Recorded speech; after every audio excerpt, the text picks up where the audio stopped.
2 দিন কন্টিনিউ করতে পারলে আর এই গভর্নমেন্ট থাকবে না। সেন্ট্রাল দলে তো আবার জাতীয় পার্টি চাপবে। চুপ করো, জাতীয় পার্টির ক্ষেত্রে আমাদের কি আসে যায়? আচ্ছা, বাহ, আমার জাতীয় পার্টিতে আর কত দরকার নেই পার্টির। না ওই যে জিন্না লাশ। গত বছরের 5 আগস্ট ছাত্র জনতার গণ অভ্যুত্থানে বাংলাদেশের প্রধানমন্ত্রী শেখ হাসিনা পদত্যাগ করে ভারতে পালিয়ে যান। তার পালিয়ে যাওয়ার পর একের পর এক ফাঁস হতে থাকে তার সাথে বিভিন্ন আওয়ামী লীগ নেতার ফোন আলাপ, যা দেশ জুড়ে তোলপাড় সৃষ্টি করে। এবার ফাঁস হলো সাবেক মন্ত্রী ও আওয়ামী লীগের সভাপতি মণ্ডলীর সদস্য জাহাঙ্গীর কবির নানকের সঙ্গে শেখ হাসিনার একটি চাঞ্চল্যকর ফোন আলাপ। যা কিছু আছে সব তো বঙ্গবন্ধুর কথা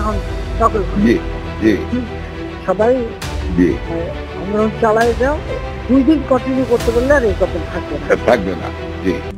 RICL TMX, যুগের পর যুগ স্থাপনা থাকে মজবুত। হ্যাঁ, এটা সে সবাইকে বলছি।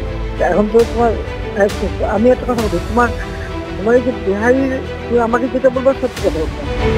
জানা যায় এই অডিও রেকর্ডটি সোমবার প্রবাসী সাংবাদিক জুলকারনাইন সায়েদ তার ভেরিফাইড ফেসবুক পেজে শেয়ার করেছেন, যা সামাজিক যোগাযোগ মাধ্যমে ঝড় তুলে। ওই অডিও ক্লিপে শোনা যায় শেখ হাসিনা জাতীয় পার্টিকে জিন্দা লাশ বলে উল্লেখ করেন এবং বলেন এ দলটিকে আর আমাদের দরকার নেই। এর সঙ্গে তিনি হুঁশিয়ারি দেন, এবার আমি একটারেও ছাড়ব না। তার এই মন্তব্যের মাধ্যমে স্পষ্ট হয় যে শেখ হাসিনা আর জাতীয় পার্টির প্রতি কোনো ধরনের সহানুভূতি বা প্রয়োজনীয়তা অনুভব করছে না। ধারণা করা হয় ফোন আলাপটি গত বছরের জুলাইয়ের, যখন কোটা সংস্কারের দাবিতে দেশ জুড়ে শিক্ষার্থীরা আন্দোলন করছিল। এই ফোন আলাপে শেখ হাসিনা নানককে বলেন, তুমি আমাকে যা বলবা সত্যি কথা বলবা। নানক এই প্রশ্নের উত্তরে বলেন, জি বলবো।